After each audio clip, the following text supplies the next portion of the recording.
నమస్తే రమగారు. నమస్తే జయ. రమగారు, చందమామ కథ ఒకటి చెప్పండి. చైనా జానపద గాథలు, జపాన్ జానపద గాథలు అట్లాంటివి చెప్పాం కదా, చెప్పుకుంటాం. చెప్పుకున్నాం మనం కదా.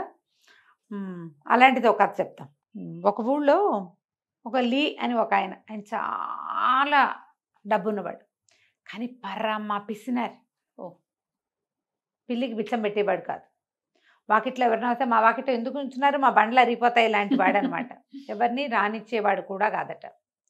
అయితే ఏమైందట, ఆ ఊళ్ళల్లో అప్పుడు కాటకం వచ్చింది. అప్పుడప్పుడు మనకి వానలు పడక పంటలు పండక అలా ఉండేవి.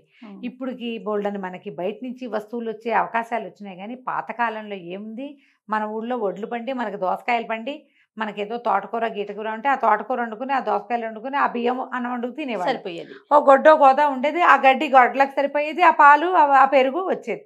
ఇంకా అంతకంటే ఏం అక్కర్లా. ఊళ్ళోనే ఏవో 2 చార్లు మినువులు పండేవి, ఏవో అవే గారెలు వేసుకునేవాళ్ళు. ఇంతే ఉండేది జీవితం. మన ప్రాంతాలు ఇప్పుడు బార్లీ, ఆ చైనాలోనూ అక్కడ బార్లీ ఉంటే దాంతోటే జావా, దాంతోటే హల్వా, అదే అన్నం, అదే రొట్టె, అన్నిటికీ అదే. ఏది ప్రధాన పంట అయితే ఇంకా అదే కదా వాడతాం, ఇంకా అదే వాడుకుంటారు. అయితే ఏమైందట, ఈ కాటకం వచ్చేసరికల్లా ప్రజలకి అసలు తిండి గింజలు లేకుండా అయిపోయినాయట. ఏవో అవి ఇవి వస్తున్నాయి, ధాన్యం లేనిదే ఏం తింటారు. అవును. అయితే ఈ లీ దగ్గరికి వెళ్ళారు కొంతమంది. వెళ్తే ఆయన చీపొండి అన్నాడు. ఆయన దగ్గర బోల్డంత ధాన్యం నిలవ ఉంది.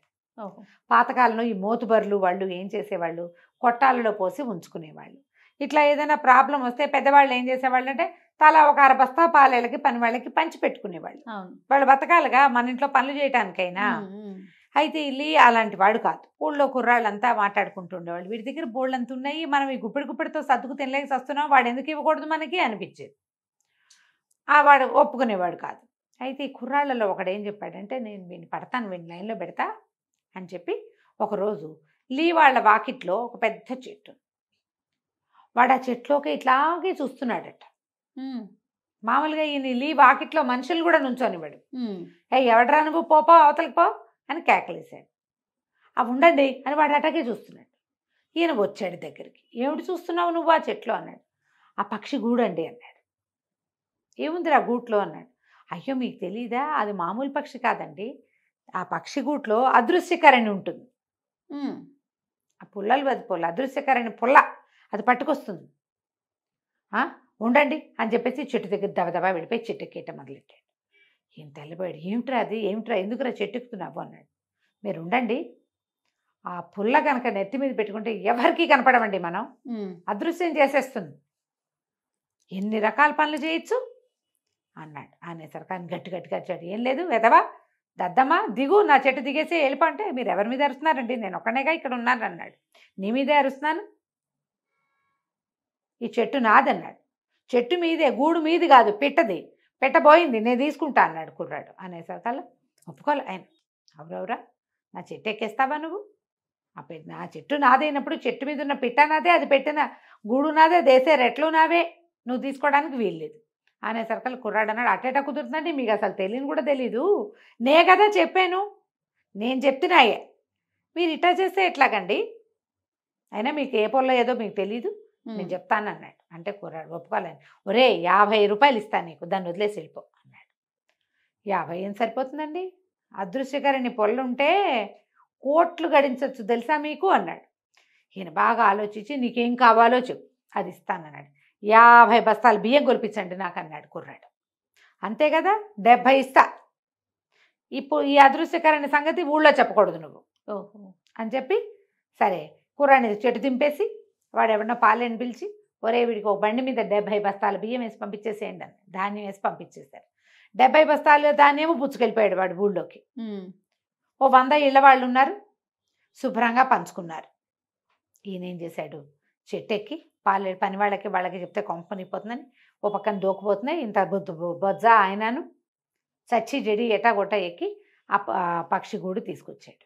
ఇంట్లో తీసుకొచ్చి భార్య ఏదో కుట్టుకుంటుంది, వర్క్ చేసుకుంటుంది. చైనాలో అంతా హ్యాండ్ వర్క్ కదా, ఏమేమి నేనేం తెచ్చాను తెలుసు అంటే, ఏముంది ఎవరి చేతిలో చేయబెట్టి ఉంటావు, నువ్వు అంతకంటే ఏం చేస్తావు అని. అది కాదే అని చెప్పేసి ఆ గూడు అక్కడ పెట్టాడు. అందులో నుంచి ఒక్కో పుల్ల తీసి నెత్తి మీద పెట్టుకుంటాం. కనిపిస్తున్నానా అని అడుగుతాడు. ఆవిడ కనిపిస్తున్నావు అంటుంది.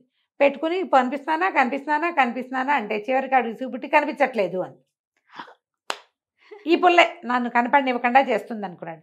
అదృశ్యకరణి అంటే కనపడకుండా చేసేది. ఈ పుల్ల కనుక నెత్తి మీద పెట్టుకుంటే నేను ఎవ్వరికీ కనిపించను. ఈయనకు సంతోషం వచ్చేసింది. ఇంకేముంది, ఎంత బాగుందో, దీంతో ఏమైనా చేయొచ్చు. ఆ కుర్రాడు చెప్పాడు కదా కోట్లు సంపాదించవచ్చు అని. ఈయన దగ్గర ఆల్రెడీ కోట్లు ఉన్నాయి, ఈయనకి ఇంకా కావాలి. ఆ పుల్ల నెత్తి మీద పెట్టుకుని అలా నడుచుకుంటూ వెళ్ళాడు. ఆయన్ని పెద్దగా ఎవ్వరూ పలకరిస్తారు ఆ ఊళ్ళో. అన్నిటికీ దుమదుమలాడతాడు. ఎవరు పలకరిస్తాడు? ఎవడైనా పెట్టేవాడిని పలకరిస్తారు. వీడికి పెట్టు లేదు, మర్యాద లేదు. వెళ్ళి ఒక స్వీట్ షాపులో బయట లడ్డూలు అవి పెట్టుంటే తిన్నాడు. తీసుకుని తినేసరికల్లా కొట్టయింది అనుకున్నాడు. పెద్ద మనిషి వెళ్ళేటప్పుడు డబ్బులు ఇస్తాడులే అని ఊరుకున్నాడు. ఈయనేమనుకున్నాడు, నేను కనపట్టలేదు అందుకే వాడు నన్ను ఏమనలేదు అనుకున్నాడు. 4 లడ్డూలు తీసుకున్నాడు. 2 లడ్డూలు తీసి జేబులో పెట్టుకుని నాటకం మొదలెట్టాడు. కొట్టాయని పిలుద్దామనుకున్నాడు. అనుకుని కూడా పెద్ద మనిషి కదా, కోటీశ్వరుడు, అడిగేదేముంది, ఆయన ఏదో బజార్ వెళ్తున్నాడు, ఇప్పుడు చిల్లర ఉండదు, వచ్చేటప్పుడు ఇస్తాడని వీడే ఆలోచించుకుని సర్ది చెప్పుకున్నాడు. ఈయన అటు ఇటు బజార్ అంతా తిరిగాడు. చీకటి పడింది. ఒక సామాన్ల కొట్లో మొత్తం బిజినెస్ అంతా అయిపోయింది. సామాన్లు అవి సర్దేశాక ఆయన కొంచెం పెద్ద దీపం పెట్టుకుని నోట్ల బొత్తులన్నీ తీసి లెక్క పెట్టుకుంటున్నాడు. షాప్ ఆయన లెక్క పెట్టుకుంటున్నాడు. అతను తెలుసు ఈయనకి. ఇప్పుడు ఒకేసారి బొత్తు లాగేసుకుంటే అనిపించింది. పైగా చేతిలో ఉన్నవి కాకుండా కింది కట్టలుగా డబ్బులు పెట్టున్నాడు. ఈయన అటా బల్ల దగ్గరికి వెళ్ళి చటుక్కున 2 చేతులు పెట్టి 2 చేతులతోటి ఇట్లా పట్టుకున్నాడు నోట్ల కట్టలు. పట్టుకోగానే ఆయన కేకలు పెట్టాడు. దొంగ దొంగ దొంగ అని 2 చేతులు పుచ్చేసుకున్నాడు. చీకటి పడింది. వెలుతురు ఎక్కడుంది? కొట్లో ఉంది. కొట్టు బయట నుంచి చూసే వాళ్ళకి ఏదో వెలుతురున్నట్టు కనిపిస్తుంది, కానీ దీపానికి అడ్డంగా ఉన్న వ్యక్తి ఎవడో కనపడదు.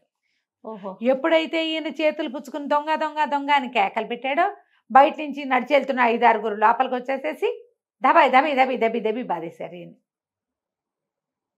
అక్కడి నుంచి కొట్టు ఆయన దీపం పెంచి చూసేసరికల్లా తెలిసింది ఎవరో. చుట్టుపక్కల వాళ్ళతో ఇదేమిటి, ఈయనకి లీ కదా, ఈయనకేం పోయే కాలం ఇటా వచ్చాడు.